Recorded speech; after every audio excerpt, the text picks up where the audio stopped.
Good evening, everyone. I'll call to order this planning meeting of council and welcome all members this evening and welcome everyone who's watching us on the live stream. Glad that you're with us. The second item on the agenda is additions, deletions, amendments. We don't have any of those. Does anyone have a pecuniary interest that they'd like to declare at this time? Seeing none, of course, you can do that anytime if you need to. No minutes to adopt this evening, no public meetings.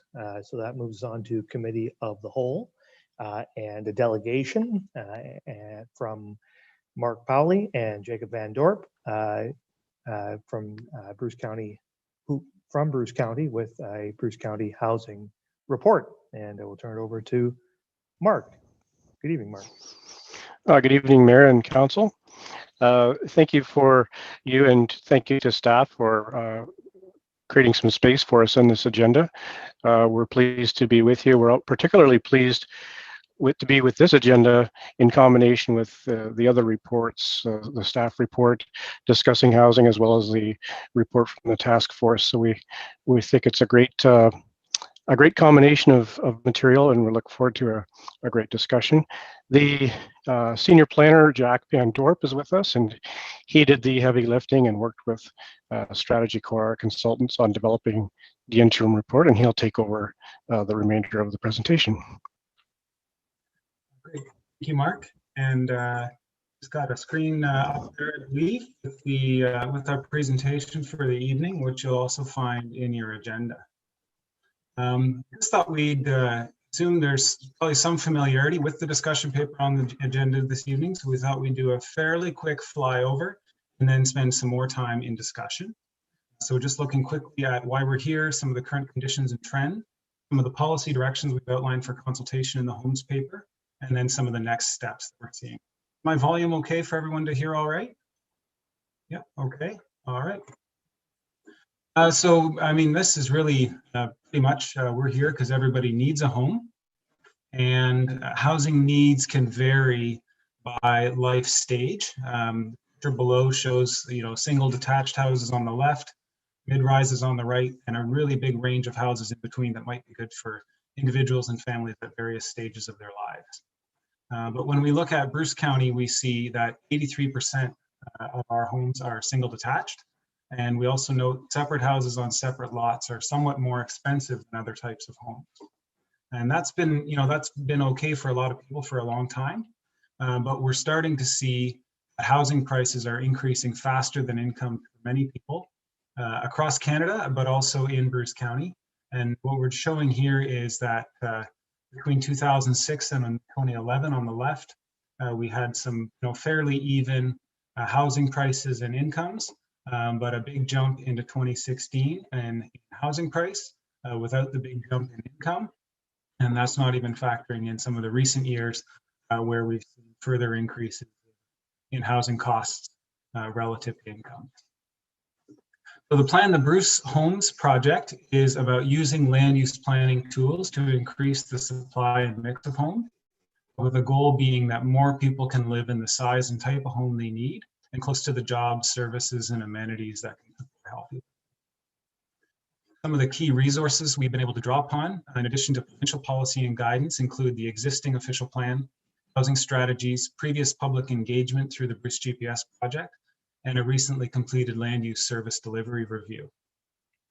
We're also looking to consider as we move this project forward, the Saugeen Shores Affordable Housing Task Force report, or Attainable Housing Task Force report, and Saugeen Shores Official Plan Review Housing report, which I believe is also on this evening. So these documents being pretty recent, but looking at them, they seem to have a lot of points of intersection with our Plan the Bruce project. Housing issues with housing supply, mix, and affordability are not unique to Ontario, to Bruce County. We're seeing across Ontario rising prices and rent, low supply and vacancy rates, and a sense that new development and conversions to add units are taking too long. And so we also are seeing, and even perhaps closer to home, where seasonal properties are being used for short-term rentals, which is increasing seasonal transient populations, and also being used for full-time occupancy, which can change demand for services from traditional or more traditional high season only to the shoulder seasons and in many cases all year round. We're also seeing a sense of a COVID-19 outward migration hypothesis, which is suggesting that folks are moving from Toronto and other bigger cities to more affordable parts of the province. And that's being facilitated by work from home policies and increased flexibility. We're also seeing anecdotally some accounts of prices rising, bidding wars, and increased competition. The report outlines 3 key observations for Bruce County: that there's some increasing income disparity, that there's housing pressures from people moving here and also from local growth, and that there's uneven growth pressure through our communities. So the growth disparity in incomes, we would note that high incomes do offer many benefits to the community, but they can also influence the market if it responds primarily to these higher income households. And there may be more limited opportunities for households at lower income to participate in the market. When we're seeing aging population of our current residents, plus an influx of retirees, many of whom are interested in downsizing, these can have some impacts to the market. We're also seeing, perhaps I think now, into the echo boom, where the province is forecasting for Bruce County an increase in children under 14 over the timeframe that we're looking at for our next official plan. And the other observation is the uneven growth pressures. Different communities in Bruce County have different circumstances, and these may require some nuanced application of the different tools. As we look to these challenges and trends in housing, in the housing market, we've identified 13 directions for consultation, and these are primarily policy-focused directions. There's some 5 sort of broader themes for these: the idea of using targets and data, maintaining supply, of increasing supply, of reducing costs, and potentially of requiring affordable housing. And just the next part of the presentation would just be an overview of these 13 directions, fairly briefly, providing maximum opportunity to discuss them. So in terms of targets, the province requires us to set targets for affordability. We do have some policies already in our plans, and these are mainly density or form-based targets, which are the easiest to implement. But these don't directly translate into affordable units, capital A affordable units. So these targets need to work together with the Good Growth Project and growth forecasting, and also to be focused on the households that are in the lower 60% of income. And that's to say that we need targets to help provide homes that are affordable for more than half of our households, because up to the market alone, it's not achieving that. The next target we have, or policy direction, is around additional dwelling units. Currently in Bruce County, we have policies for additional units in a house, but we have some catching up to do to align with provincial direction for units in both a dwelling and in a detached building on the same lot. And we currently have some students from the University of Guelph working to help us out on some policies that could support this theme. And then we also need the local plans and bylaws to be updated to align with with this new direction. For the smaller homes, the idea here is to remove barriers to greater diversity in unit size. This is already regulated by the building code. I believe Saugeen Shores currently does not have a minimum in its zoning bylaw, so there's already progress on this case or this theme in Saugeen Shores. Fourth policy direction is more types of homes.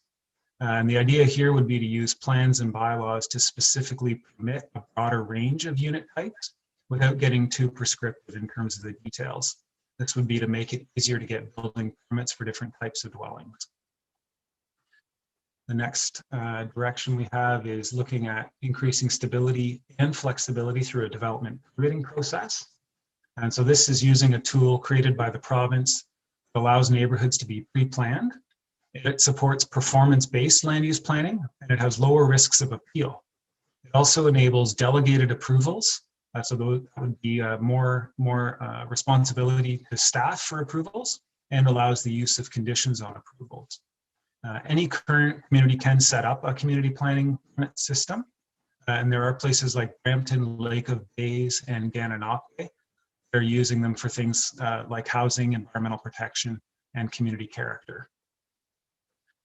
A sixth direction is around maintaining the supply of rental units. And so this tool is covering a few different opportunities, including criteria for converting rentals to condominiums or requiring replacement of rental units at similar rents if the site is redeveloped. It also includes discussion of opportunities to work with or to support local municipalities in respect of short-term rentals, whether they wish to establish rules related to licensing, zoning, or other land use controls. And we do believe on this that local municipalities are the best positioned to consider their local context for short-term accommodation and any planning related regulations. But there may be some value to taking similar approaches where there are similar circumstances. The next policy direction we've identified is using appropriate density to lower development costs. This tool is recognizing that land costs and infrastructure are major factors in development, and suggests that working together with the Plan to Boost Good Growth project, further intensification opportunities can be identified and then permitted as of right in key areas. This might reduce the land share or the land cost share of development, make the best use of infrastructure, in line with various provincial directions for minimizing cost of housing and facilitating compact form. Next direction we have is using incentives that lower development and operating costs. This is looking at ways to reduce costs through waivers of municipal fees and levies or for grants in lieu for projects that meet affordability criteria. The plan would provide some enabling policies, and these would then be implemented through community improvement plans. And there would be opportunities for local budgets for grants, for example, to ensure that there's a fiscal balance in the use of tools like these. The next target we have, or the next direction, is to reduce operating costs by design. And this is about lowering the ongoing costs for shelter and suggests enhancing our current encouragement of energy efficient design with further encouragement towards third-party certified energy or environmental performance criteria. The 10th policy direction we've identified is to say that while we're continuing to meet deadlines for application processing outlined in the Planning Act, there may be opportunities to deliver even faster review for projects that are focused on increasing supply and mix of homes or specific affordability targets. And the 11th direction we've identified is encouraging increased data sharing to help monitor performance towards our targets and to make good decisions at the municipal level to encourage land supply to come online. Now, we're currently making some progress towards this tool through efforts funded by a provincial modernization initiative. And the 12th direction we have is around using surplus public lands for homes. This direction already exists in the official plan.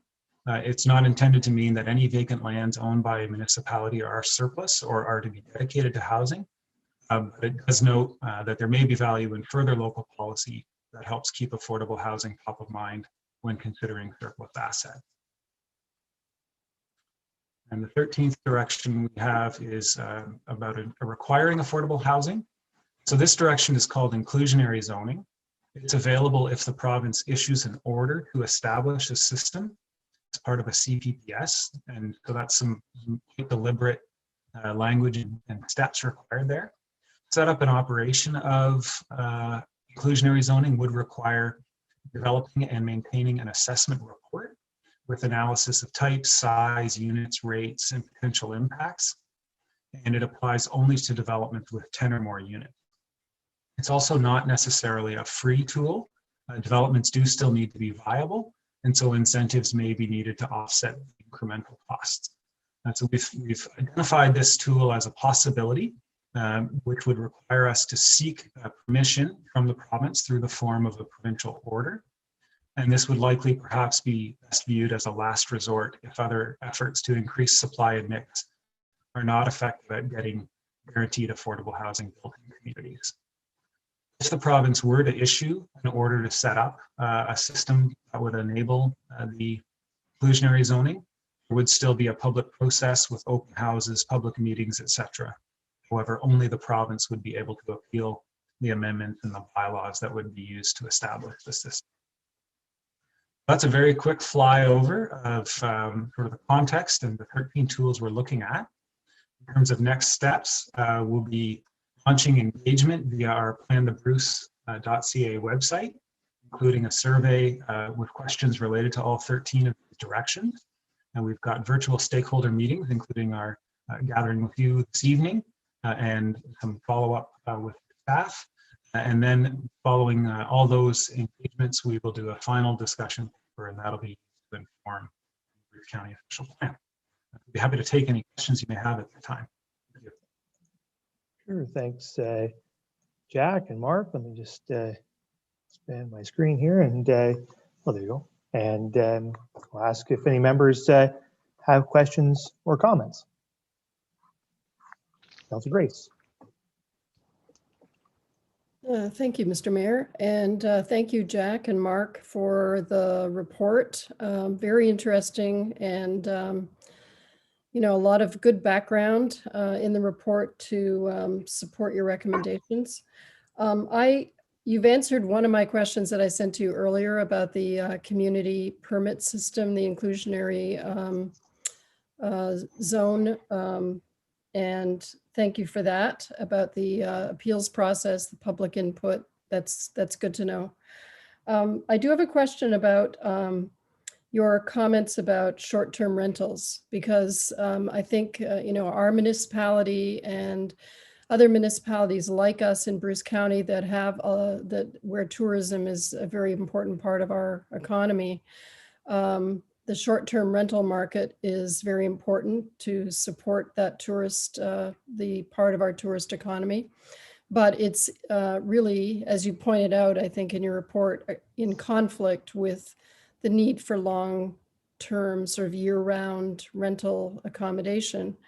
And, you know, I'm just wondering if you have some more ideas from your research of what tools can a municipality use to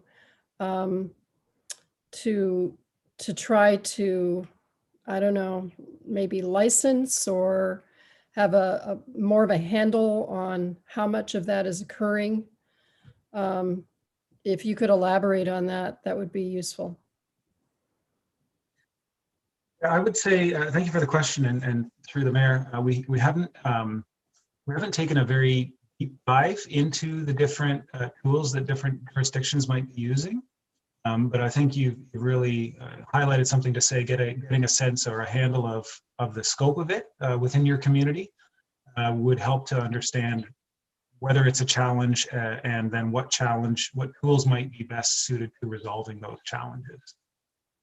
And that's, I think, what we're seeking to consult on in this discussion paper is, you know, is there a sense among the broader Bruce County community around whether our plans should be supporting that, and then whether the plan should be providing opportunities for local municipalities, to the extent that a plan even needs to give them the tools that they need to effectively regulate the challenges that might arise from short-term accommodations. Just a follow-up. Yeah, my information really is anecdotal. You know, people talking to me about concerns about Airbnbs being set up in a largely residential neighborhood, or just discussions I've had with some residents who are frustrated because they're able to rent something from September to June, and then they get, you know, kicked out, displaced for the summertime. You know, I'm not sure. I know from my reading a couple of other, not local municipalities, but Whistler, BC, for instance, they set up zones where short-term rentals could occur. And they had a licensing system, which is maybe too draconian for us, I'm not sure. But you know, it's maybe something we should first, I think, determine how much of an issue it is, would be the first step. Thanks for that. Thank you. Okay, thank you. Further questions? Vice Deputy Mayor. Thank you, Mr. Mayor, and thank you, Jack and Mark. Good to see you both. And just a comment and a few questions as well, but I just want to say I find this really exciting in terms of bringing together your planning report, this document, this paper, and the good work that Jay's doing as our planning supervisor, and then the good work of the Attainable Housing Task Force. I just want to thank you two, Kara, for bringing this all together in one meeting. I think is really, really powerful. And I think that this sends a really strong message. The content of these reports are very solid tonight and sends a really strong message to the community. I think that, creating more housing stock for those in the lower to moderate income levels is something that needs to be a priority. And I hope this council, I'm sure we will, make it a high priority. And so just want to thank you for bringing this all together tonight. I find it very exciting. And I just wondering, you talked about the province setting targets for affordable housing, and just a question I had, Jack or Mark, is the county close to meeting those targets? You got current statistics data around that in terms of when you made the statement, province sets the targets for affordable housing. How are we doing at the county level?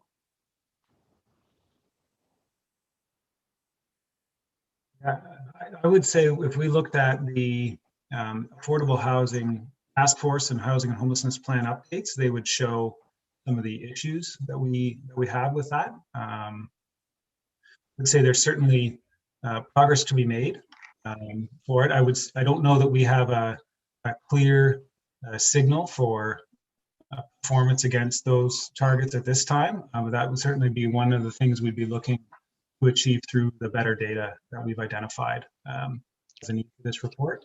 And probably one of the better metrics would be, the waiting lists in human services for supportive or community housing. Okay, thanks, Jack. And then here, there's a quote in your reports: "In density form /form are the easiest to implement." Why do you make that statement? Why density /form are the easiest to implement? Can you explain that? Just why that statement? Yeah, so density and form are the tools that we tend to see through the approval process. And so a development comes in, and there's units, and there's the number of units, and there's the number of hectares, and it's a straight calculation. And so a project either meets it or it doesn't. And then we can also define the building form within the plans or the bylaws. And so again, a project will either meet or not meet those criteria. And so they're fairly clear. But if you start to signal something around like a cost per square foot or total purchase price, those are really difficult to manage when we're dealing with something at the approvals level, and it's going to be built in the future where the material costs could be different, building code requirements can change, and things like that. So that's where some of the challenges come from those other tools. And then if we're looking at pegging something as a percentage of market rent, then we have to have all the market rent data to be able to calculate that back. That's work that our human services team does with individual developers for their specific projects. Right. And they're using those pro forma based analyses to set criteria and thresholds for funding and things like that. But when we're dealing with them at the plan level for approval of development, the density and form based targets are the easiest for us to use. Okay, thanks, Jack. And you may not have the answer to this question, but I wonder if you could send it to me or to all the council. And you talk about the 30% of Bruce County residents earning less than $30,000 per year. And I'm just wondering if we know what the percentage of that is, are people from here in Saugeen Shores earning less than $30,000 a year. Could you send that to me? I know you probably don't have that number in your fingertips, but it'd be interesting to know when you talk about 30% of Bruce County residents making less than $30,000. I'm assuming that there'd be less here due to our average household income being higher, Saugeen Shores, but I wouldn't mind knowing that number, Jack, if you had it, if you could send that to me. Yeah, the information we have is a lot of it is coming from Statistics Canada. And so whether it's available at the fine grain of Saugeen Shores, I'm not sure. But we'll look into that, and if we're able to get that to you, we certainly will. Okay. It's just last comment I wanted to make, and I think probably one of the most significant statements in the document, and it's your first goal is that more people can live in the size and type of home they need, and close to jobs and services and amenities that support healthy living. And that's a pretty solid goal, because I think that we found from the Attainable Housing Task Force standpoint is that we're just losing, too many people are leaving this community, whether it's to Hanover, Waikato, or their own town, wherever, because they're able to find those more affordable, attainable, rents, housing prices.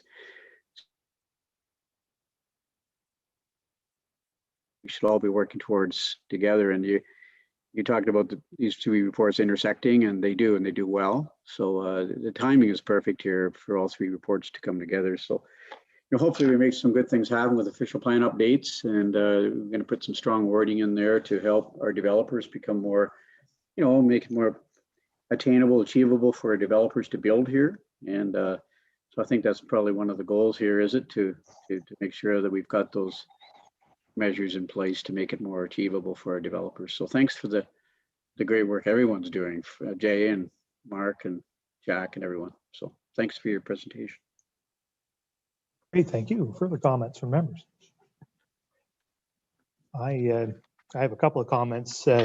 Thanks once again, Jack and Mark, for coming in. And I've had the privilege of seeing this report once before, and it really is an impressive document, and important to put it in the context of this really significant overhaul of the Bruce County official plan, which is underway. This is just one of several discussion papers on everything to do with planning Bruce County that's coming through over the next few years. It's really once in a generation review of how the county is organized and planned that's underway. And so I just take this moment to encourage everybody out there who may be watching to follow along with the county and follow that process, because this is a real great opportunity to influence how the county is going to look for the next 25 years. On this one in particular, though, and it's something I just really wanted to draw out from the report, is this picture, this chart where you show the missing middle of development. And the one chart you showed in your presentation, apartments in a building that has 5 or more stories. In Bruce County, there are 0%. And that's what we need, right? In order to on one hand get enough units at an affordable price to get people who need an attainable place to live, you need bigger buildings. And on the other hand, in order to get developers to build those kind of buildings, you have to be able to build them 5 stories tall, right? You're going to put 2 elevators in a building. You've got to service the whole thing. You need to be able to build bigger buildings. And that to me is one of the prime, if the municipality is putting its thumb down anywhere on preventing affordable housing from getting built, it's in our height restrictions. I mean, there's one clear place where we're just preventing it from happening through a regulation. And so that brings me to my next comment, which is getting this stuff done, right? That's a simple change that could be made right away. Doesn't need too much study. We could do it. And so the point I want to make, I really like the Bruce GPS process, the official plan review. Saugeen Shores is doing an official plan review. We need to do those things. They're good processes, but they're long, and they take an awfully long time. And we're going to be quite a while before we have a new Bruce County official plan approved and up and running. And we're going to be quite a while before we have a new Saugeen Shores official plan approved and up and running. And in the meantime, we're not building affordable housing. And we got to get that done. So I just wonder if there's some opportunity here. We got our local planners here, we got the county planners here. Is there some way that we can create a parallel and equal process to advance affordable housing changes to our plans and regulations on a faster track? I mean, like the other one is the additional dwelling units. I mean, that's already approved by the province. We don't need to study it that much. We could just do it pretty fast, I have to think. It's done in lots of other places. We could almost cut and paste OP regulations to make that happen. And I had a call just over the weekend from somebody out in Saugeen Township under an area not under control of our official plan, but under the Bruce County official plan, looking to build an additional dwelling unit on our property, and we're restricting them from doing that, right? So, I guess that's my question. Is there the possibility of putting this on a critical path, getting it done fast? And I get the process issues that there are with that. You guys are doing lots of stuff, and I hate to take you off the broader work that you're doing to get this done, but it's such a critical issue. So I just wonder what your thoughts are on that. Sure, Mayor Charbonneau. I'll jump in with the start to that question. Yeah, I think that's feedback that we're taking in as we get into the discussions on these directions. Is there a way to? I think in an earlier meeting you referred to it as low-hanging fruit, and I think we're open to looking for ways to identify those. The challenge, and I think you've already acknowledged it, is finding things that can be moved ahead that are not so interconnected with other issues that we end up with an uncoordinated approach and a bunch of sort of piecemeal measures. But I've heard that point, and I think it's well made, and I think as we go through all these projects, I think what we'll do is keep an eye out for those pieces that can move ahead, that aren't so connected to other things that will end up with a lack of coordination, but perhaps can be put into place without, and as you acknowledged, we don't want to derail our work plan at the same time. But we're certainly open to looking out for those kinds of things. And obviously we would want to corroborate with staff in terms of oftentimes the rubber hits the road at the local implementation. Yeah, and I get it. I don't want to cherry pick each one of your white papers for good ideas and try to fast track them. It's just that this one in particular, more than any of the others, is just so pressing. And the other thing that's important about this is, in Saugeen Shores' case in particular, we have this moment of opportunity to leverage growth to achieve something on this front. But the moment goes away because when the development slows down, right? And that's not going to, and the pace of development isn't going to carry on forever. So this is the moment. We have people who want to build here. We can leverage that activity into construction of affordable housing, but we don't have an unlimited window on that front. So I think we have to bear that in mind. Kara, do you have a comment? Thank you, Mayor. And I think that one of the pieces that the town can take away from this presentation tonight is that the county will be finishing up its discussion paper. And I apologize if the time frame for your final discussion paper was stated earlier, or maybe you could reiterate that, Mark. But I think it will really signal to the development industry where the county, and there's a lot of alignment between what you're going to see from Mr. Posner later in today's presentation. There's a lot of alignment there. So it represents a great opportunity for us to signal to the development industry where we're going with this. And oftentimes, appreciating the frustration of the process, oftentimes having that in hand is a really useful tool when we're having conversations with the developer. The other piece I wanted to mention that the town will need to move forward will be the zoning bylaw. That's actually the regulations that we would put in place to implement. So one of the things we can start working on right away once the discussion paper is finished, and even though it's maybe not adopted as the official plan, is we can start to have those conversations about what the regulations look like, and we can start to craft those and get those in place so we can hit the ground running pretty quickly once the official plan's updated. Those would be my two suggestions for how we could potentially address that frustration in the system. Yeah, that's great. Thanks, Kara. All right. Are there any other comments on report from Mr. Powley and Mr. Van Dorn? I don't see any, so thanks very much, gentlemen. We appreciate you giving us your time this evening. Have a good night.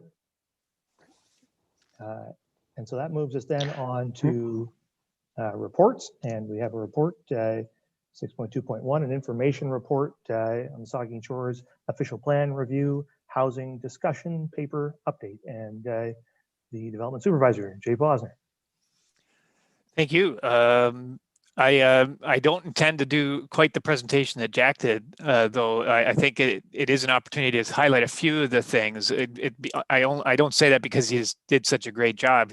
I don't want to give him that credit yet.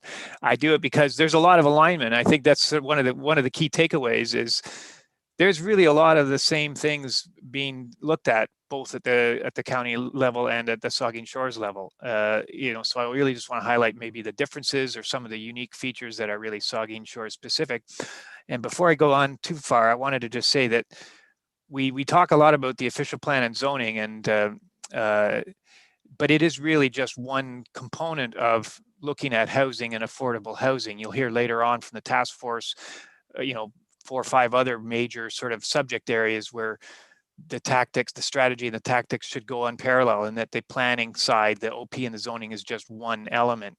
And a lot of the good affordable housing programs tackle all the issues at once, or use all the tools at once to advance affordable housing. So I don't want to say just emphasize the planning and only the planning. It is certainly an important part, but it is one element. So I'll leave the task force to present the other elements, but we'll get to the report here.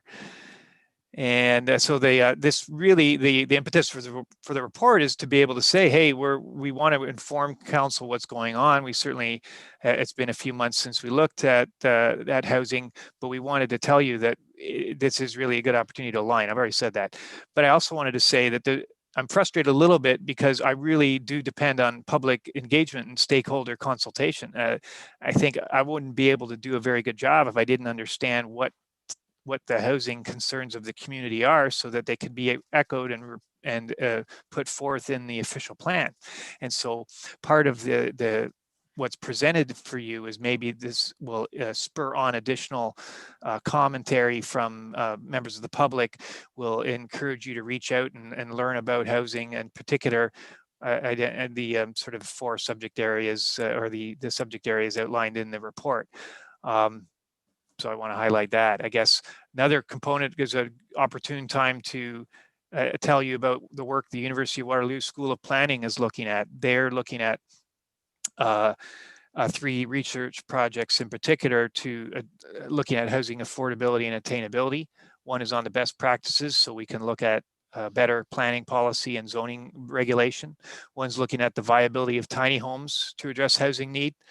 There's certainly 2 minds or a couple of different streams in that area where tiny homes are an exciting prospect, but there's certainly enough information to say, well, maybe they can't play a very large role when we're looking at greenfield developments. And so what is the true use or true appropriate use of tiny homes to address housing need?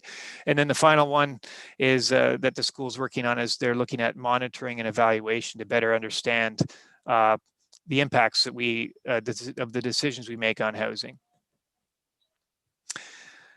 And so now I put forth, I guess there's 11 suggested or some sort of things to consider for the official plan.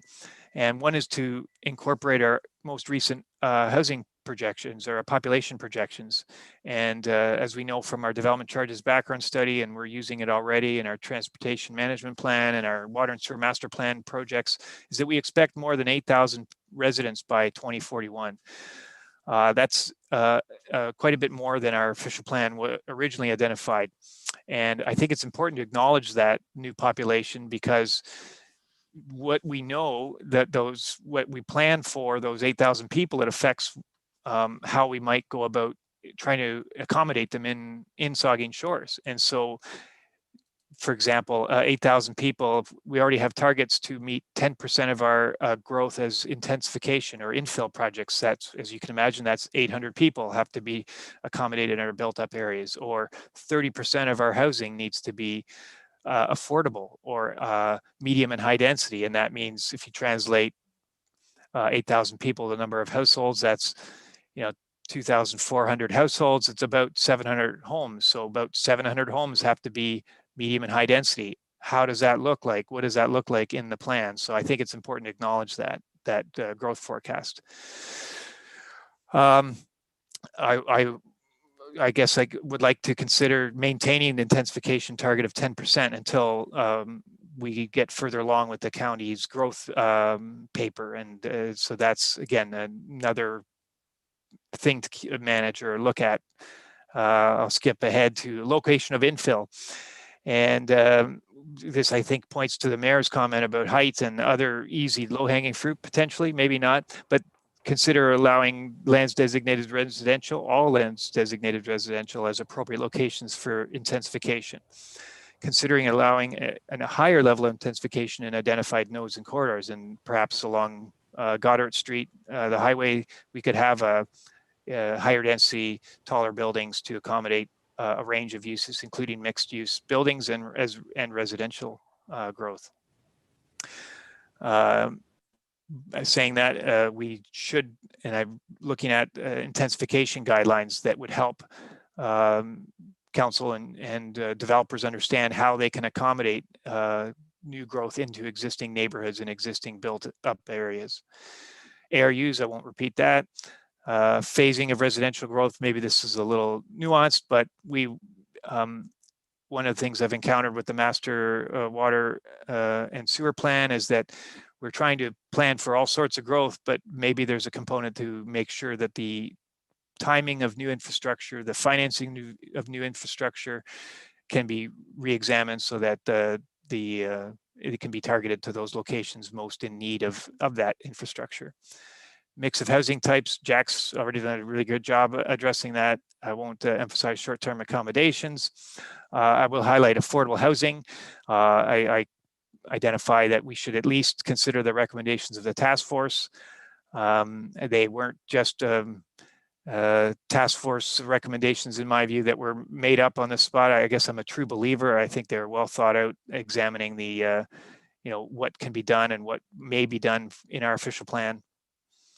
And I will also repeat what the county said about community permit systems. I think it's an opportune time. If it's not something that we want to wait for the county, it's something I'd be willing to say we should be a good pilot project for a community permit system in Bruce County, if I can be so bold. And my final thought would be to consider adopting streamlined consultation and approval policy to expedite affordable housing projects. And it's not something we have currently in our plan, but the Planning Act does allow the community or Saugeen Shores to create alternative measures to seek input. So maybe there are ways of streamlining that input so that it's where we have developments that are for affordable housing projects, that it can be expedited in a more timely way. So I'll leave my report there because I didn't want to repeat a lot of what Jack said, but I wanted to leave more time for you to discuss it or provide any questions or comments. Great, thanks, Jay. Questions or comments from members of the committee? The Deputy Mayor. Thank you, Mr. Mayor. Through you, Jay, I got a couple questions for you. Reading over it, very good reports. All the reports we're getting tonight are fantastic. Can you just reaffirm for me what the community project program is? Yeah, well, I'm certainly no expert. There's only a handful of communities that actually use it in Ontario, but a community planning permit system is a way of combining minor variances, site plans, and zone amendments, maybe even building permits,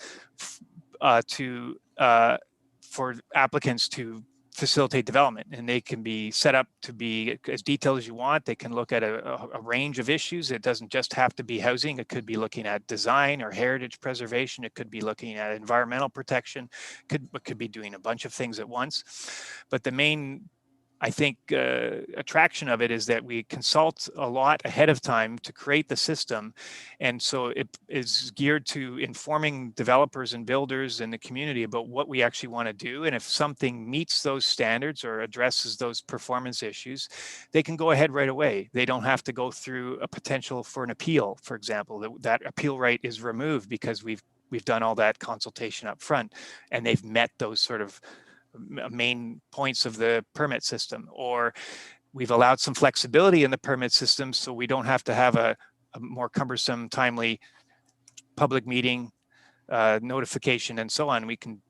We already know how the evaluation goes through the permit system, so we can approve those sorts of, I hesitate to use variances, but approve those sort of more flexible applications of a development. That's good. With the community of adjustment, I'd really like to see that, because we're getting the plans in and then all of a sudden they're getting changed. And if there's any way we could streamline that, make it more effective, that'd be good. My second comment goes towards something that I call the every neighborhood has to have a design to it. So, and Councilor Grace, if you could help me out here, we talked about this afternoon. What's the word I'm looking for again? Sorry, neighborhood character? Yeah, a character clause. When we're looking at, excuse me, this intensification and infill, it's nice. I understand the need for it, but in some neighborhoods that are established, neighborhoods that have certain residential types of homes, I really don't think we should be, really jamming things up in there. If we're going to a new development, as our previous presenters mentioned, planning that in is great. But what I'd like to see is a character clause put in, so that if we're going to take a property in a neighborhood and we're going to subdivide, I don't want to see it go from 1 to 4 houses. I like to see it split once. That's intensification. I don't really see the need in established neighborhoods that we're jamming 2, 3, and 4 houses into a single lot. Just so something, if we could look at that, and I know that the task force has talked about that, but and you can correct me if I'm wrong, I didn't really see it in the recommendations. But if we could look at something like that moving forward, that would help ease a lot of the strain and pressure people have in neighborhoods when they see a house go up for sale and they go, oh my God, what's going to go there next? Can you split it? Sure, you can split it. I'd like to see a house be able to split once if it's on a decent sized lot, but we do not need to be putting in 2, 3, and 4 buildings in one area. Those are just my thoughts. Thank you, Mr. Mayor. Yeah, thank you. I think it just the one area that is in Jay's report that addresses that is in these concept of intensification guidelines. And I think that could encompass that. Like, I think we need to figure out a way to resolve the politics of intensification. And one way to do that is to develop intensification guidelines to say, here, if you're going to intensify, here's how you're going to do that in this part of town, in that part of town, on this street, on that street, to try. And Huron County has intensification guidelines, and you should take a look at that document, look at it, because it's interesting. And I think it could be a way, because we do need to have regard for those neighborhoods. And we do need to figure out how to do that, but we also need in some intensification to resolve affordable housing. Yeah. And so Jay's recommendation on intensification guidelines, I think, is a good one. I don't know, Jay, do you have any comments on that? Well, I guess, certainly the deputy mayor's providing his commentary, and I certainly consider that in the development of a policy. But I do agree that guidelines are one way of us helping the community understand these are the types of projects that can fit in certain environments. Now, I certainly am not in favor of a static neighborhood. I don't think there's one that exists, and I certainly wouldn't be so bold to suggest that I could only split my lot once, for example. Maybe there are other forms of intensification I've never even dreamed of, but that could certainly fit in to existing neighborhoods that you'd never be able to tell that it was somehow put in there. Certainly the guidelines can be part of that, but I want that conversation, and I haven't got it, frankly. Don, you're the first that's mentioned character in the last 3 months, so I kind of want that dialogue, though. Well, that's good. I've mentioned it for several years now about having a character clause, going all the way back to our Market Street issue. But I like what the mayor said. Here in counties, I'd like to see the plan that they have, something that we can look forward and work towards too. Okay, are there further comments? Councilor Schreider and then Councilor Grace. Thank you. And through you and Jay, great job for sure. And I can just share your frustration. I think it's very disappointing that we're receiving one comment on a very important section of our official plan.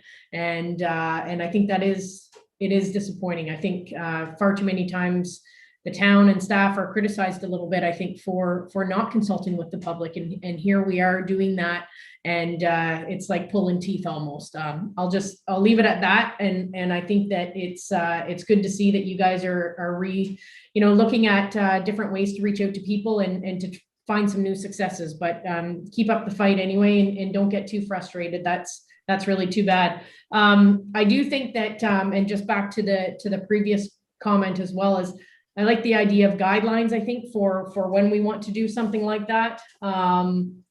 And at the same time, guidelines being something that can be massaged to fit, because I do think that we have to be creative. I don't think it can be cookie cutter, and I don't think it can be just because this neighborhood has always been this neighborhood and that's the type of houses and stuff like that. I think that we have to be creative with that and think outside the box, so to speak. So looking forward to that as well. So thanks again, Jay, but definitely feel your frustration with that, but appreciate your effort.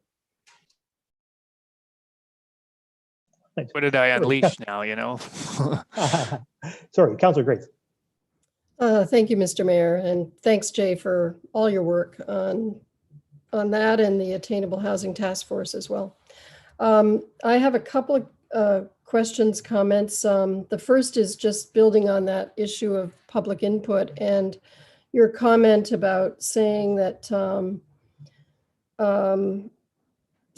you feel like you need tangible preliminary recommendations to advance consultation more effectively. And I agree with you. And I think one of the reasons we were able to attract so much really important, valuable input from people during in the survey that we did on attainable housing in our public meetings was because people identified with this issue. It directly affected them urgently. And we need to keep that impetus going, I think, to be, effective. And however we can help you do that, I think, please let us know what we can do to help you get that input. I also, let me see. In terms of intensification guidelines, again, I was glad to see that the comment about guidelines, and I'm glad to hear about it here on County. I'll go check that out. But I think also your comments about, the fact that the town should support intensification and infill into existing neighborhoods, but appropriately, and integrating medium, maybe high density housing in a way that integrates and minimizes impacts on existing neighborhood characteristics, because I think it's, we have to balance our need for attainable and affordable housing with maintaining that character.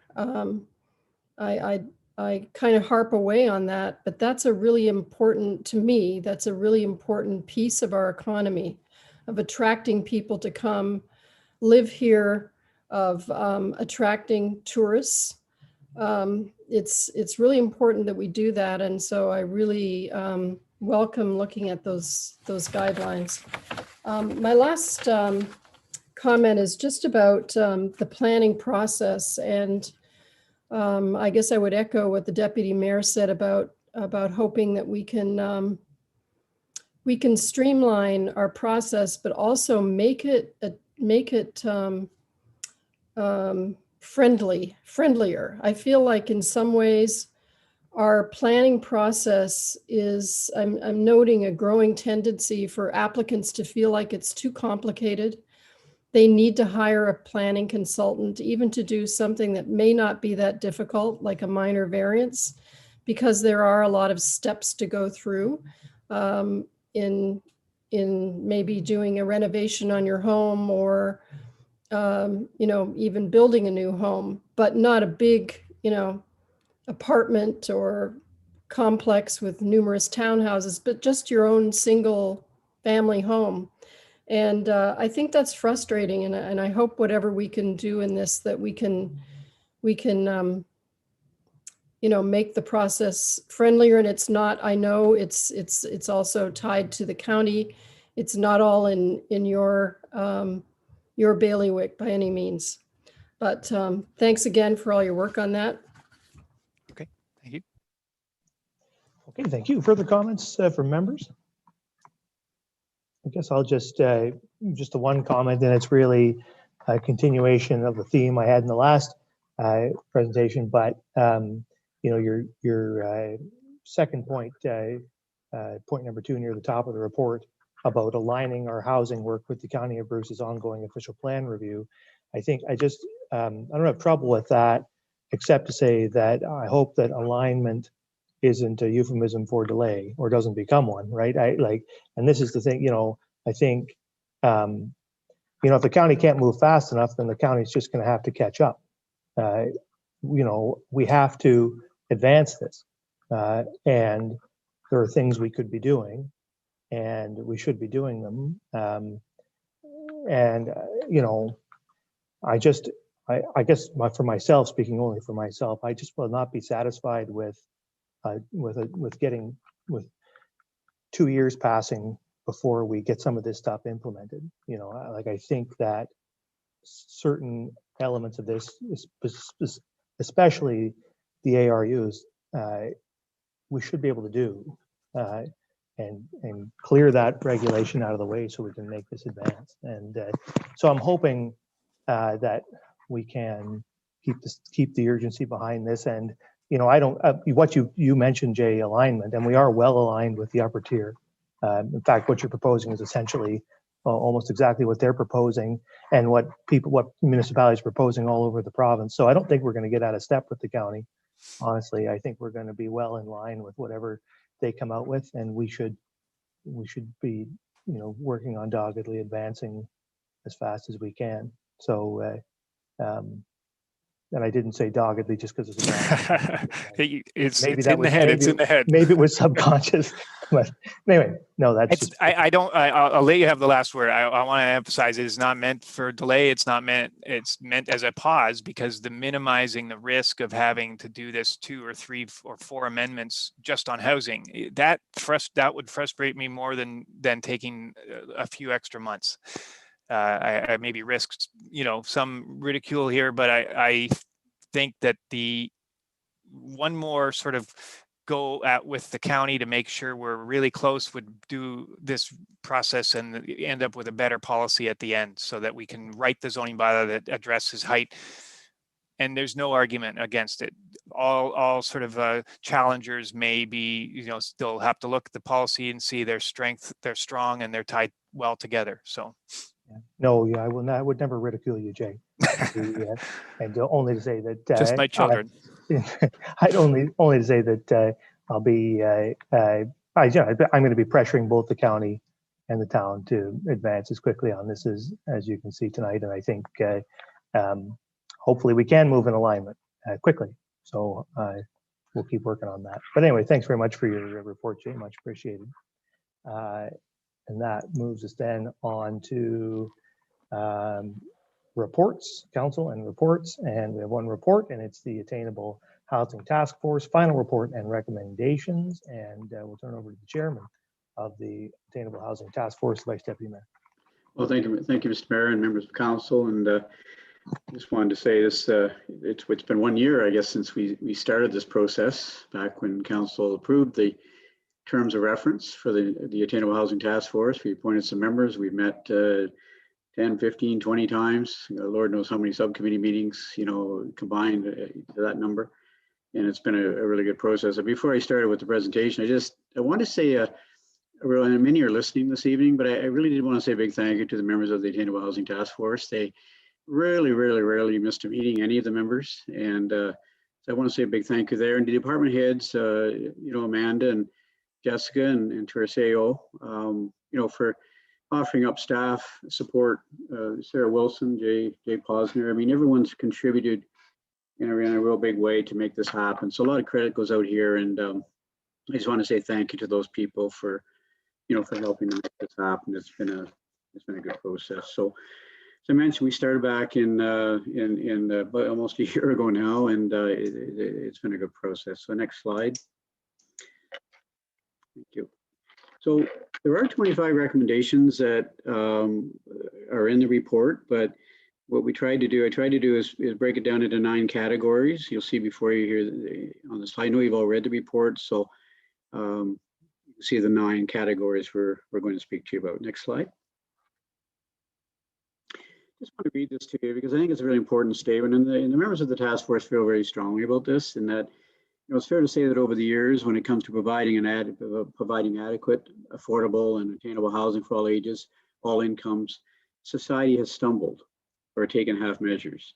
We have failed. And just to make a quick comment on that, if you look at the last 10 or 15, 10 plans of subdivision in Saugeen Shores alone in the last 10, 15, 20 years, I guess I just asked the question of council in the community, how many units have been deemed affordable, attainable with all of those developments? And not that many.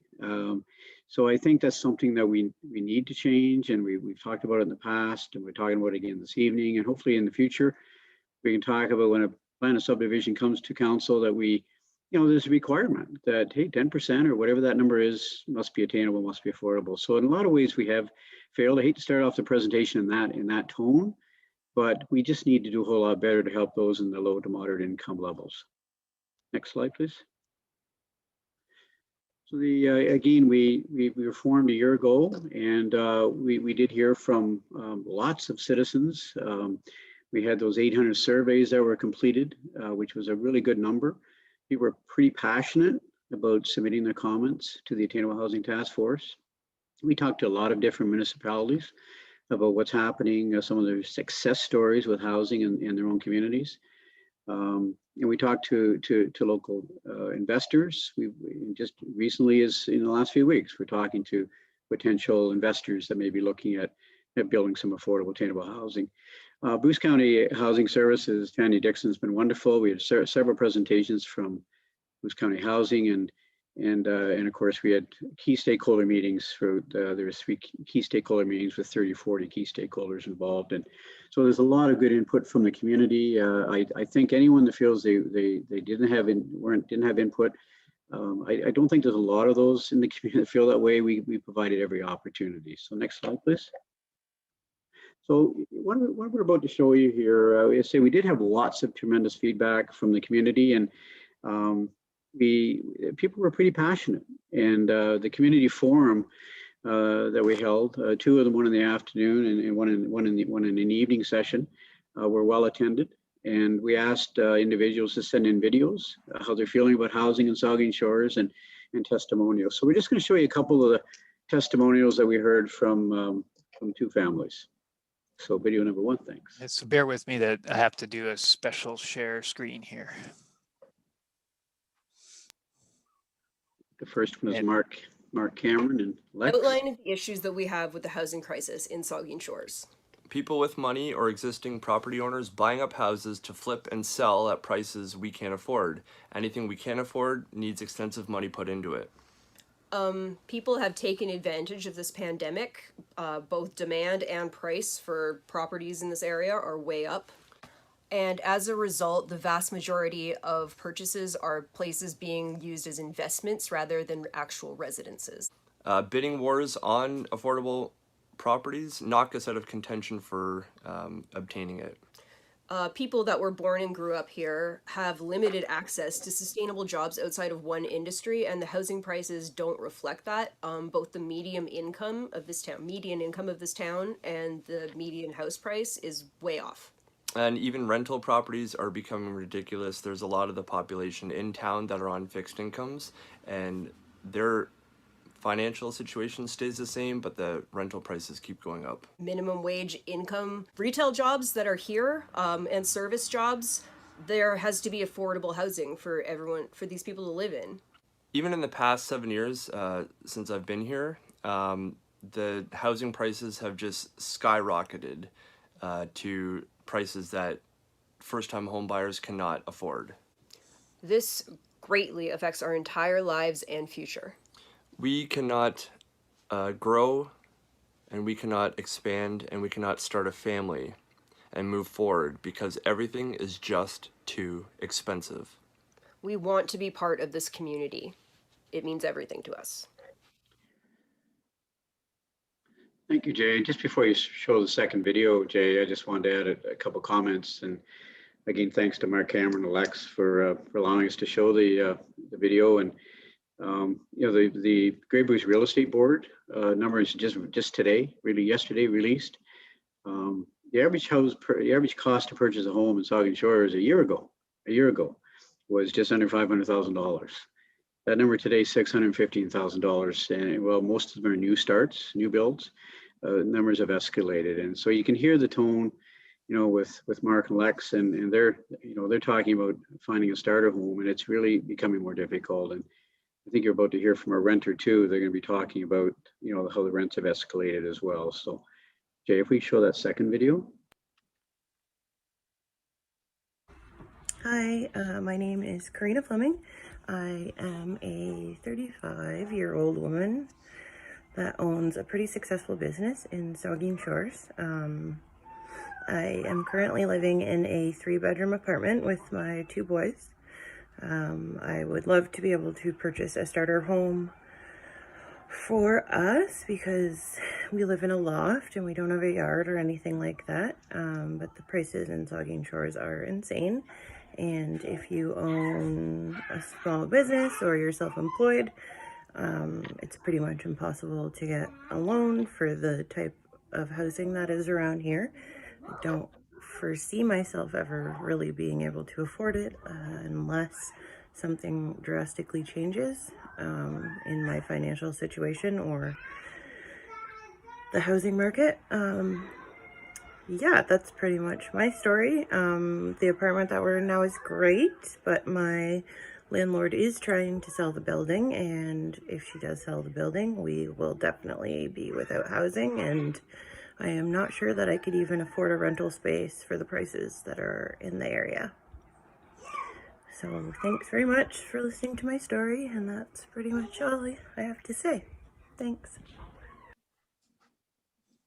Thanks, Jay. And I just wanted to say, those are just 2 testimonials. We heard from plenty of others, and same storylines. And if you follow social media today, even as recent as today, there's some feedback, you know, about this meeting this evening from members of the public who indicated that, you know, please help us. And so that's what certainly the Attainable Housing Task Force is aiming to do. And hopefully we'll see some good council support over the next 6 months, a year, 2, 3, 4, 5 years, and see if we can't move some, you know, affordable and attainable housing forward and help those people in the, you know, in the low to moderate income levels, because their help is needed. So how do we do it? You can go to the next slide under public-private partnership opportunities. There are some things that the Attainable Housing Task Force feel that we could and maybe should be doing. And that's providing municipally owned land to housing developers at a price that supports our goals to construct affordable and attainable housing units. And it's one of the biggest obstacles for developers is where do they find the land, and what's the cost to purchase the land. We do have some surplus lands, maybe we can help out. Developers list, for example, Habitat for Humanity, not-for-profit organizations. We have partnered with Habitat for Humanity in the past. It's worked successfully. And perhaps we need to do that again in the very near future. Consider partnering with Bruce County and other prominent organizations to support housing options for community housing. And up in Wellington Street, we have some rent geared income housing, some below market rent housing. They're beautiful units. They fill the void. But again, when you look at the 300 applicants on the Bruce County waitlist, housing waitlist, 600 on the waitlist actually, and 300 from Saugeen Shores. That's a significant number, and we have to find a way, to lower that waitlist from the 300 down to or would it be nice to get to 0, again, to help those lower to moderate income families. And consider applying a housing first policy to use, again, municipally owned surplus land towards partnerships with private developers and not-for-profit organizations. Next slide. you talk about municipal land, and I mentioned just a little bit earlier about, land costs are one of the most significant costs relating to housing developments, and developers have told us that recently as we've talked over the last several months. We need to prepare a surplus land inventory for attainable housing, and I think that surplus land inventory, I believe, is in place or could easily be brought to the forefront and presented to this council to inform this council where those surplus lands are located, that we may be able to look at some affordable attainable housing. Perhaps municipal land can be sold at a discount if we're not willing to, totally contribute, donate, partner with. Our surplus lands can we sell at a discount, again, or entirely. Or perhaps we maintain ownership of the land, and under the understanding that, there's attainable affordable housing built on the lands, and then there's some controls with the rents being charged. The other point here, and Grey County is doing this, is, consider establishing an affordable housing reserve fund via tax levies and development charges offsets, or sale of surplus land with funds to be used to finance incentive rural Ontario. So I think that there's things that we might want to consider. We have our legacy fund, which is working beautifully, and we're going to be able to do some, move forward with some pretty significant projects over the next 2, 3, 5, 10 years, and perhaps a portion at some point of the legacy fund could be contributed towards the housing reserve. Next slide. So we talk about policy and regulatory changes. One thing we've talked about at our committee level is, the NIMBYism thing, and perhaps we need to change that to yes in my backyard. And it is an education process, but we really feel at the Attainable Housing Task Force level, and I talked with Jay in length about this, is, can we educate the public that, providing attainable affordable housing may be close to you, maybe coming to your backyard, to your side yard. It's got to fit. The character is important, and Councillor Grace mentioned this earlier, and our deputy mayor, I totally understand, and the committee understands the character of neighborhoods. But at some point in time, we need to get the message out to the community that, yes, in my backyard maybe has got to start to work in our community, that providing affordable and attainable housing, again, for those lower to moderate income families, is important. And it's something we really need to address. We need to align with, we talked earlier about this, but the County of Bruce official plan housing policy, where it supports development of affordable and attainable housing. And thank you, Mr. Mayor, for your comments. I tend to agree. I just, this morning, I think it was yesterday, I talked to a CAO about how long is this going to take, with the Bruce County's official plan update and our own official plan update. And, you're right, it could be a year, 18 months. And we like to think we can move quicker than that. It'd be nice to see something happen. Wouldn't it be great to see something happen as soon as this fall? That's, at least in the shovel in the ground. That's probably a little bit energetic. But if you talk to members of the community who would like to see affordable, attainable housing, they'd like to see us start tomorrow. And I don't think there's anybody around this council table, at least I don't feel any differently, that let's get some affordable, attainable housing built, and sooner than later, and help our residents. So when we were talking back to the community forums, there were a couple of individuals, and these were family members, that said, my son and daughter-in-law just moved to Walkerton, and they were able to find a 2-bedroom apartment there for $1,200 because they couldn't find that 2-bedroom $1,200 unit here. Another couple zoomed in and said, we just moved to Hanover, and because we found, again, $1,200 units, 2-bedroom, that we can afford, we've got a few $100s left at the end of the month for ourselves. And it's that tight with some people. And our rents have skyrocketed. And we I think we all know that, and we just need to try our best to address it. Next slide. In terms of the financial support, we feel that, and we've had a good conversation with Jay about this, and update or establish new community improvement programs to support the creation of an attainable housing incentive program. The program could have the ability to reduce or waive fees and charges for attainable and affordable housing developments. I talked earlier about establishing a reserve for housing initiatives, where we direct a portion of sale of surplus land to a housing development legacy. A legacy fund, or allocate a portion of existing legacy fund directly to housing, as I mentioned a little bit earlier. Perhaps consider reducing or waiving development charges, where affordable housing is guaranteed via negotiation with housing developers. So there's lots of things we can do, to sweeten the pot, so to speak, with our local developers, and there's some interest. We have, Jay, as I know, has talked to some developers, and I know our mayor has, and there is interest, but we may just have to, sharpen our pencil a little bit and make it a little more attainable for developers to build affordable and attainable housing. Next slide.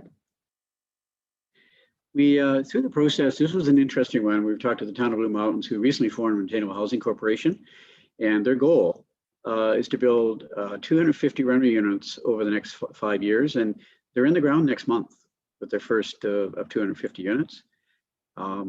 Attainable housing corporations are not uncommon. If we cannot get it done through local developers, then this is another option. And where all the Attainable Housing Task Force is saying, at least investigate it. Where we form an Attainable Housing Corporation, we have our own land, we send a request for proposal out for affordable attainable housing units, and the corporation, the town of Saugeen Shores, Attainable Housing Corporation, manages those units with a manager. So this is not uncommon, it's happening elsewhere. And I think this one here has some potential. It's going to take a bit of work to investigate. Next slide. So in general, we feel that we do need to review every 5 years, and which is not uncommon. And the town should perhaps consider the creation of a standing committee to discuss housing issues, communication, education, on attainability and affordability, reporting to council annually. So that's something that I know maybe the striking committee could take a look at considering. I know we have a lot of task force and ad hoc committees right now, but the task force again felt that perhaps an attainable housing standing committee would be something to consider. So next slide. We this only just 1 or 2 slides, and we'll present the recommendation. But I just wanted to say that through our meeting process, I want to thank Councillor Grace in particular for this whole section. Much of what she wrote, and Jay, inside the report, the final report. But during the process, we did weigh into the area of social services, which was a good thing. It just wasn't really intended to happen with our terms of reference, but it just happened naturally. And you can see the list here. We did get into the renovations to existing housing stock, transportation, jobs, homelessness was a key area, domestic abuse, food insecurity, and other housing costs. So Councillor Grace did hold a couple of meetings pertaining to homelessness. It really hit home with me when I heard about people sleeping on cots behind Walmart, and Family Y putting some homelessness people up into a total of 150 nights in motel rooms just this past year. I had no idea, and I know Councilor Mayette will probably understand this a lot better than I do with United Way and other social service areas, but I had no idea it was that real here in our community. I had my eyes open. Probably should have known this, but there's more poverty, domestic abuse, there's homelessness out there than what we might realize. So it really hit home with me, and I think it was a good thing to include in the report. So last slide. So I'll turn it back to you, Mr. Mayor, and you can you can handle here however you wish. Thank you. Thanks for listening.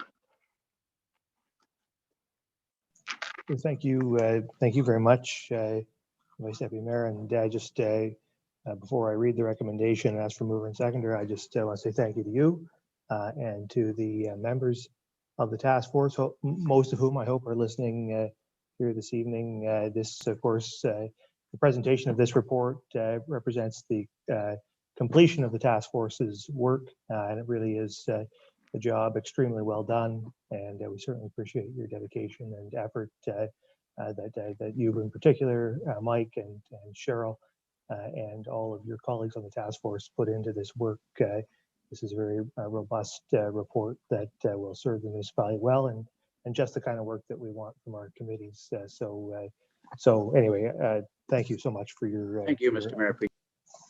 And so I will read the recommendation. I'll get a mover and seconder, and then we can have discussion. It's recommended that council receive, this is not a recommendation, it's a resolution. Resolution is that council receives the 25 recommendations from the Attainable Housing Task Force, and further that staff form an implementation working group in partnership with Bruce County and the Municipal Innovation Council that will be tasked with formulating a housing action plan for council consideration. Is there a mover and seconder? Moved by Grace, seconded by Schreider. Discussion. Start with Councillor Grace and then get Councillor Smith. Thank you, Mr. Mayor. I just want to make a few comments. Of course, I have to thank the Vice Deputy Mayor for his energy and vision in creating and leading the Attainable Housing Task Force. To Jay Posner for his professional advice and the great amount of work he put into distilling all of the Attainable Housing Task Force recommendations, the work of the committee that you know, I had visions originally of the committee kind of slogging it out and trying to write this report, and lo and behold, Jay did a tremendous amount of work putting it together for us. So, and of course, the contributions of all the task force members, the stakeholders, and other organizations that the Vice Deputy Mayor has already mentioned, they all provided such valuable input. When we started the work of the task force, we all knew that there was a real need for attainable and affordable housing, that it was a serious issue in Saugeen Shores as it is throughout our region, throughout our province, and the country. Just that statistic that the Vice Deputy Mayor mentioned the other day, Cleo DeCoppel, the Port Elgin-based realtor, put out this little video the other day on Friday, I think, about the statistics of the price of a single family home in Saugeen Shores, going from a little under 500,000. I'm going to say it again because I know the Vice Deputy Mayor said it, but it was such a striking statistic. From January 2020, the value of a single family home being a little under 500,000 to now 615,000 is just remarkable. And of course, we know the rental prices are equally as troublesome in many ways. So the task force gave us a lens to study this issue in Saugeen Shores, because we do have a lot of similarities with other municipalities, but we also have some unique features or a combination that makes a unique situation. So I think that's why the work was so important. I also wanted to just say that, you know, I think something that we said over and over in our committee meetings is that providing affordable and attainable housing, it provides a larger enriching quality to our community. It really strengthens a diverse group of people in our community. It's important for us to have and welcome all types of families and ages and professions and income levels. That's what is going to make our community stronger, and really bolster our humanity as well, which I think we all want. And providing a broad range of types of housing will help us do that. I also wanted to just say that I'm really grateful to members of our public who spoke. You saw 2 examples. That took a lot of courage to do that. And it made a big impact on us. So I think, and I think putting faces to those statistics, it can be kind of a dry topic, but when you hear people's stories, that's what really makes it powerful and urgent for us to do something about this as quickly as we can. So, thank you. Thank you. I think I had Councillor Smith, and then I'll get Councillor Schreider. Is that right? Sorry, I got a little lost. Councillor Smith, and then Councillor Schreider. Thank you. And through you, Mr. Mayor, I just want to acknowledge what a significant topic this is, generally speaking. This is something that was certainly well on the table at the last election, and far beyond that, it's been a growing issue. I would like to say that the length of your report is certainly a testament to the complexity of the issue in and of itself. This is not something with a simple solution, but you've brought us many both simple and complex solutions that I hope we can make some big progress with. And to your point, Cheryl, this issue touches on so many different aspects beyond just housing specifically. It touches on the issue of diversity, of staffing locally within our the staffing issues that we sense and see from our business owners, and to growing our community in ways that we know we want to. So I would also like to acknowledge how privileged we are in this community to have elected officials as passionate as you, Mr. Vice Deputy Mayor, and Councillor Grace, as well as staff and members of the community, equally to those who shared their stories. Much like you, Councillor Grace, I was moved. I watched the YouTube video that was recorded of the evening session. And if those of you listening haven't had a chance to, it is, as you've described, very moving and certainly helps bring this to more than just what could be seen as a symbolic gesture. A lot of what we do in legislating things is symbolic in nature, but the goal here is to create a systemic response to a systemic problem in our housing ecosystem. So I'm wholeheartedly impressed with what the task force was able to do in a relatively short time, particularly given all the obstacles of COVID. And I would just like to encourage the continued cohesion with the various levels of government and staff to make things as efficient as possible. I think having the meeting combined tonight with the county's report and the official plan report was fantastic. And that level of communication and cohesion needs to continue to exist for all of these implementations to be successful. So thank you so much for all of your efforts, and keep up the great work. Yeah. Thank you, Councillor Schreider. Thank you very much. 1 year, I can't believe it. Good for you guys, and I honestly do feel that report, I think anywhere else would have taken about 3 years to compile something like that. So great job again. I said it last week, I think, to you guys before we started a council meeting, but just a wonderful document, very thoughtful. And it will not just sit on a shelf. It's a final report, but I don't think it's the last that we'll see of this form of a committee by any means. So I think that this group was full of doers. Not only did they identify the problems, but they actually came to the table with solutions that we can tackle. And I think that's the difference in this working group here. It's very apparent that you listened and you heard, and you consolidated those recommendations that will better this community and its residents for many, many years. And we have to think of that when we keep trying to attract residents and making sure that this community can provide an experience for everybody.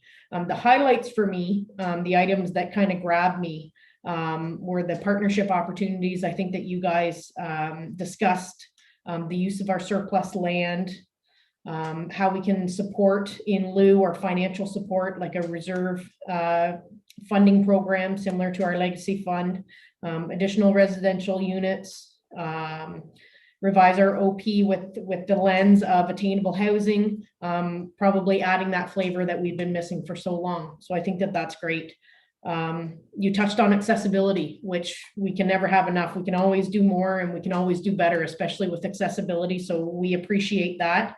And I really find it interesting about the Attainable Housing Corporation investigating or looking at options into that. So I think that today you made it human for us. You put faces to it. You touched everybody, I think, that's listening and watching today. And we probably weren't as aware as issues that we have, not just with housing, but some of the other social issues or related social issues that exist. And we have to stop shutting our eyes and closing our eyes and dealing with these things. So I just think just a wonderful presentation. A lot of respect for the committee, Mike and Cheryl, and everybody, Jay, staff, and all of the residents, I think, that sat on this. This is just fantastic. So thank you. Thank you. Further comments from members? Councillor Smith. Yeah. Sorry, I had one more that I didn't share. Ultimately, I think it's important that we acknowledge, Mike, your point earlier about the not in my backyard and persuading people to really consider the yes in my backyard. And I think if we take a step back and look at this from a 30,000 foot level, not only are we in Saugeen Shores a very affluent community, but in Canada, we are immensely blessed to live where we do, and to see what's being described and not do anything about it. I think it's just wrong, and we need to continue to push for success in this area. So to those that may be still not persuaded in the not in my backyard, I would encourage them to consider how truly affluent this community is and indeed the country that we live in. Thank you. Anything further? I just have a couple of comments then that I will make. One, just to start, I wanted to note that in addition to watching the videos that you produced, the testimonials, I read through all of the comments on this connected to this task force report. Frankly, it isn't no offense to the members of the task force, but that to me was the most impactful part of the report. That massive collection of comments. I was Jay has only had one comment on his OP information, but that shouldn't be indicative of how much people care about this particular issue. Clearly, because you got just a tremendous response, and I'm sure all members of council have read through those, and I certainly just want to say to those people who responded that the members of this council have read your comments and care about what you said, and we'll try to do something to address the issues you raised. I wanted just to comment that it's important, and in light of a lot of those comments, a lot of those comments are about specific local issues with our large employer to the south and other things, but I think it's really important to put this issue into context in that this really is, as Councillor Smith was just noting, a national issue. Every community, and I talk to mayors across our region, talk to mayors from beyond, and I've spoken, frankly, in the last year to mayors from other parts of our country and MPs. And when I talk about affordable housing, they said, well, yeah, I mean, we have that problem too. Everyone is rattling this cage because it's a huge problem in every community, big or small, across our country. And so the way I think we should look at this is that it's a big issue that we in Saugeen Shores are uniquely positioned to address. We have a tool chest at our disposal that most other small communities, rural communities, don't have to tackle affordable housing. We have growth, and the benefit of growth is that we can use it. We can take the revenues generated and the interest in building our community and leverage it to solve this problem.